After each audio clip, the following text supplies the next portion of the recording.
Hello. Hi. My name is Kurt. Hey, my name is Kurt too. I like to play with computers. I like playing on computers. I like to sit up on the internet Yep, and me play too, they're fun. hard all night long. That's right, my fellow mates. Yep. I enjoy Very much. playing around on the internet, Yes, sir. chatting and playing and Yes, listening to great. music and enjoying life. Yeah, Shut up already. Yeah. Okay, the system is now installed here at my little neck in the woods. So now what you'll see at the end of the installation process is a little box right in the center of your screen that will say OS installed successfully and a little OK button. So when you click this OK button, or actually, I lost my mouse. Okay, oh, there it is. Oh, I see. I got grunge on my mouse pad. That's not good. I'm going to have to do some cleaning, house cleaning here. Okay. And then we go ahead and click on OK, and the system will reboot. When you reboot a Linux system or start it up initially, you will get a whole bunch of messages flying across your screen showing you everything that is okay or if anything is not okay. If you see anything on there that is not okay, you will definitely want to look into that and fix it. However, you will need more practice in Linux before you can start doing that. And I am going to be doing a separate beginner's guide to using Linux. I love Linux. Linux is great competition to Microsoft and Apple and all those evil people. Just kidding. So now we're just waiting for the graphical user interface to load up here.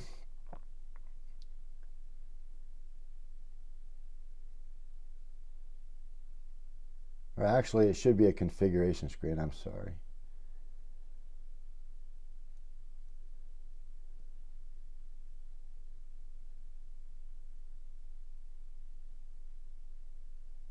Well, this is interesting. It automatically booted into a graphical user interface without my having to do anything, it appears. And all my studying that I've done, usually they show that you have to go into a configuration file and do a lot of the stuff yourself. So now I need to figure out how in the world we can get into the configuration file, because we need to do that. There it is, Raspberry Pi configuration. Let's do this. All right. I guess we're going to end up doing this graphically.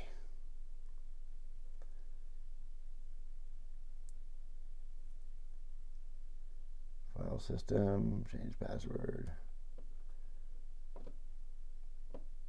Okay, what we're going to do, this is really throwing a wrench into the works for me. Generally, it's supposed to boot you up into a console screen. A console screen typically looks like this, a big old black screen. And instead of going through all the hoops and everything to do it in here, let's just go ahead and do it here. So when you first get your Raspberry Pi, it's going to have a host name of Raspberry Pi, and the initial user that it gives you is called Pi. Okay, so the first thing we're going to do is we're going to change the password. Well, actually, let's just leave this all alone. I will go through all that separately later. Okay. Boot to desktop is already selected. Obviously, it has done that already. If you're not interested in using a graphical user interface and you want to log into the black and white screen that you saw earlier, the console screen, you can select this one where it says to CLI. It says boot into a command line shell rather than the desktop.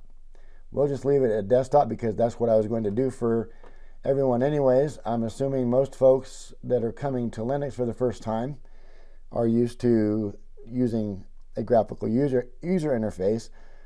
We will get into how to use the console for like when you're logging into a console remotely and you don't want to use a graphical user interface over the internet.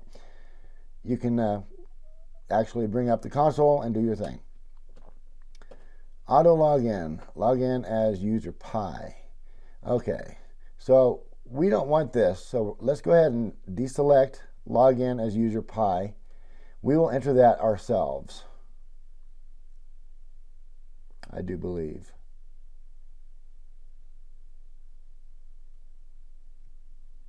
Yeah.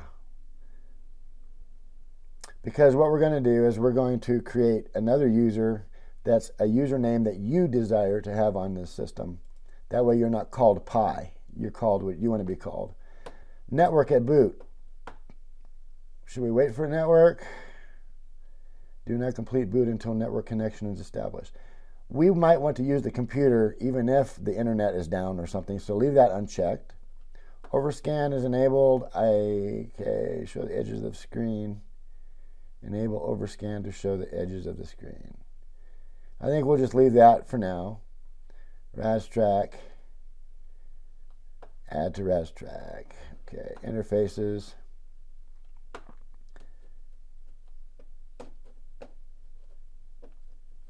Actually, let's change the host name under system also.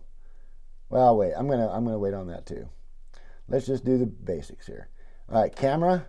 If you ever do decide that you want to purchase the little camera kit that you can utilize with the Raspberry Pi, you will want to have that enabled. I intend to get it, and I don't want to have to fuss with this once I get it. I'd like to have it enabled already, so click enabled on camera to activate it. Secure Shell, SSH, you're going to want that. That way you can log into your Raspberry Pi from any other computer in your house, as long as you have an SSH client installed. In Windows, that's PuTTY. I'll get into that in another video. Otherwise, this is going to be a giant video. So make sure that's enabled. SPI, we want that enabled. I2C, I'm going to be experimenting with electronic circuits. So this is a kernel module that allows you to utilize multiple devices on your, how do you explain it? I'm trying to break this down for new folks. The I2C is a bus which communicates with multiple circuit devices and circuits in general. We'll get into that later on down the road when I get into more of the Internet of Things and the Raspberry Pi. So anyway, let's go ahead and enable that. Serial enable. Performance. We do not want to overclock the Raspberry Pi. A Raspberry Pi can get quite hot, and it can get glitchy if you overclock it, just like any other computer, if you don't know what you're doing. GPU memory, that's the amount of memory you want dedicated to your graphical processing unit. I'm going to go ahead and leave it set at the default for now. I believe that the Raspberry team knows what they're doing here. Should be enough graphic memory. We're not going to be doing any 3D Blender stuff on here, I don't think. Wait a minute. Let's make sure. I wanted to look at that last tab. Okay. Locale. English. Okay, I'm glad I looked at this. I'm in the United States, not Great Britain. So we'll go English. We'll switch this to USA. US. UTF-8 is usually the default on all computers for the character set. We're going to keep that. Now, it says setting locale. Please wait. Okay, everything's done the way we want. Now, when this computer reboots, the next time it's not going to log us in as any user. We will have to enter Pi as the user.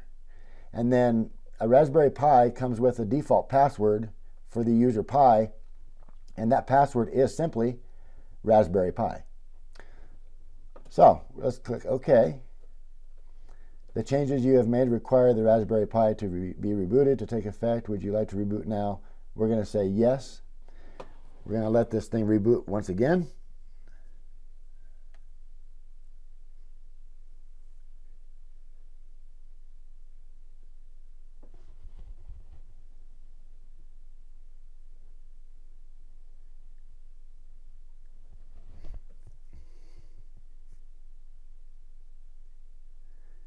thing seems to load pretty fast for a little computer. I'm impressed. It's actually loading faster than my desktop does. And that's a surprise. Big surprise.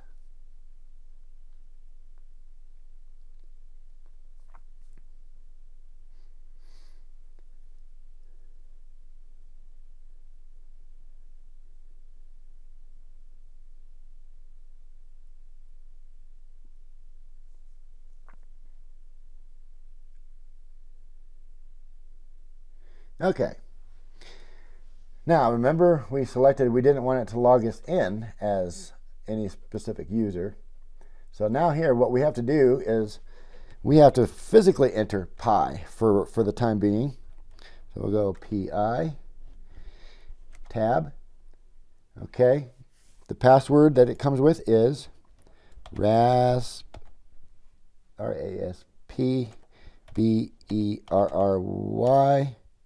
PI. And you go ahead and click login. Incorrect password. Okay. Maybe it was Raspberry. There. Okay, the default password for the user Pi when it first comes to you is Raspberry. Raspberry.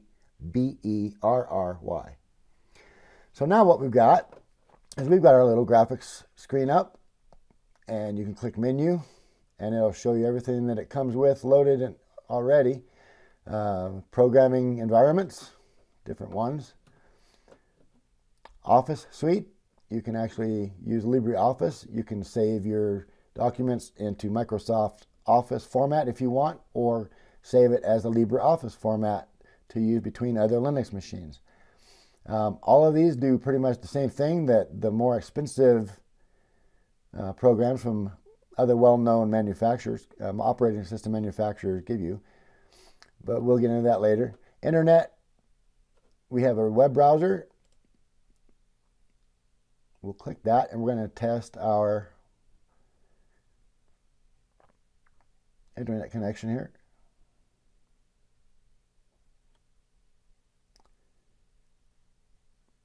Okay, we're going to go google.com. I wanted to test my wireless adapter here, so let's go to menu, preferences, and I'm wondering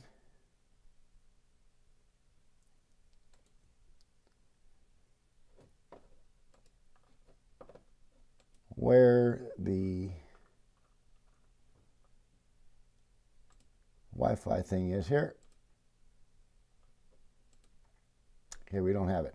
Okay, well, time is about up here on this video, so in the next video I will continue by going into the Wi-Fi. I'm going to figure out how to do the Wi-Fi. We may have to go into the black and white console to do that if I don't find where it is here. But I'm going to run out of time here, and this is a long video already, so we're going to go ahead and close it out for now, and we'll see you on the next time.